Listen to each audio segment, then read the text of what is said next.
ಎಲ್ರಿಗೂ ನಮಸ್ಕಾರ. ಸಂಸ್ಕೃತದಲ್ಲಿ ದೇವಂ ನಮತಿ, ದೇವಂ ಪ್ರಣಮತಿ, ಗುರುನ್ ಪ್ರಣಮತಿ ಇತ್ಯಾದಿ ಪ್ರಯೋಗಗಳನ್ನ ನಾವೆಲ್ಲರೂ ಕೇಳಿರ್ತೇವೆ. ದೇವರಿಗೆ ನಮಸ್ಕಾರ ಮಾಡ್ತಾನೆ, ಗುರುಗಳಿಗೆ ನಮಸ್ಕಾರ ಮಾಡ್ತಾನೆ ಅಂತ ಹೇಳಿ. ಈ ದೇವರಿಗೆ ನಮಸ್ಕಾರ ನಾವು ಕನ್ನಡದಲ್ಲಿ ಇದನ್ನು ಹೇಳುವಾಗ ಯಾವ್ಯಾವ ತರ ಹೇಳ್ತೀವಿ ಅಂತ ಅನ್ನೋದನ್ನು ಸ್ವಲ್ಪ ನೋಡೋಣ. ಕೆಲವು ಬಾರಿ ಕ್ರಿಯಾಪದಗಳನ್ನ ಬೇರ್ಪಡಿಸಿ ನಾಮಪದಗಳಾಗಿ ಬಳಕೆ ಮಾಡ್ತಿರ್ತೀವಿ. ದೇವರಿಗೆ ನಮಸ್ಕಾರ ಮಾಡು ಅಂತಿರ್ತೀವಿ. ದೇವರಿಗೆ ಒಂದೆರಡು ನಮಸ್ಕಾರ ಹಾಕಪ್ಪ ಅಂತೇವೆ.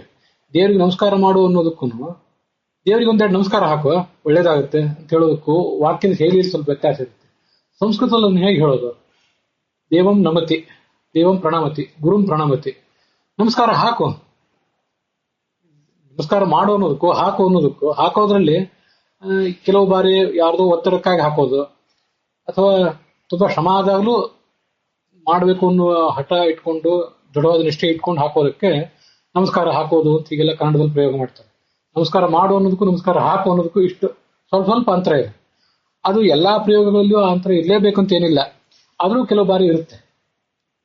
ಸಂಸ್ಕೃತವನ್ನ ಕೇವಲ ಶಾಸ್ತ್ರೀಯವಾಗಿ ಆಡೋದಕ್ಕಿಂತ ಆಡು ಮಾತಿನಲ್ಲಿ ಸಹಜವಾಗಿ ಸಂಸ್ಕೃತವನ್ನ ಹೇಗೆ ಬಳಸ್ಕೊಳ್ಳೋದು, ಮತ್ತೆ ನಮ್ಮ ಆಡು ಮಾತಿನಲ್ಲಿ ದೈನಂದಿನ ಎಲ್ಲಾ ಭಾವನೆಗಳನ್ನು ಸಂಸ್ಕೃತದ ಮೂಲಕ ಹೇಗೆ ವ್ಯಕ್ತ ಮಾಡೋದು ಅನ್ನೋದೊಂದು ಯಾವತ್ತೂ ಸವಾಲೆ.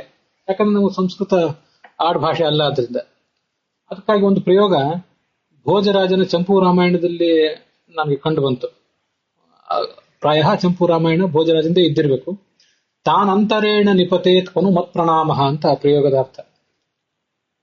ಪ್ರಯೋಗ ಹೀಗಿದೆ: ಆ ಜ್ಞಾನಿಗಳನ್ನಲ್ಲದೆ ನನ್ನ ನಮಸ್ಕಾರ ಎಲ್ಲಿ ಬೀಳ್ಬೇಕು, ನಾನು ಯಾರನ್ನು ನಮಸ್ಕರಿಸಬೇಕು?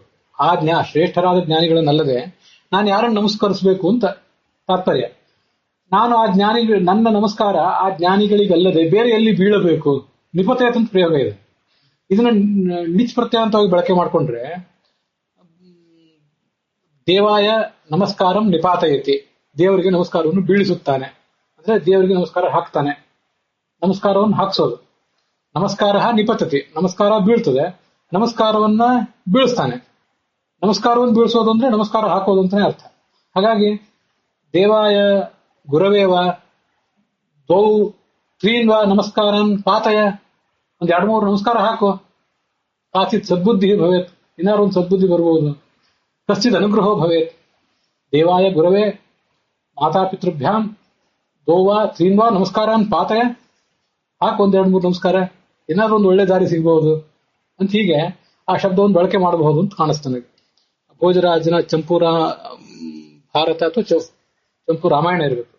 ನಿಪತೇತ್ ಅಂತ ಅವನು ಪ್ರಯೋಗ ಮಾಡಿದ್ದಾನೆ. ಅದನ್ನ ಸ್ವಲ್ಪ ಬದಲಾವಣೆ ಮಾಡಿಕೊಂಡು ನಿಜಂತದಲ್ಲಿ ಅದನ್ನು ಪ್ರಯೋಗ ಮಾಡಿದ್ರೆ ದೇವಾಯ ಗುರವೇವ ನಮಸ್ಕಾರಂ ನಿಪಾತಯತಿ, ನಮಸ್ಕಾರವನ್ನು ಹಾಕ್ತಾನೆ ಅಂತ ಹೀಗೆ ಅದು ನನಗೆ ಒಂದು ಹೆಚ್ಚು ಪರಿಣಾಮಕಾರಿಯಾದ ಪ್ರಯೋಗ ಅಂತ ಕಾಣಿಸ್ತು. ನಿಮ್ಮ ಎದುರಿಗೆ ಹಂಚಿಕೊಂಡಿದ್ದೀನಿ.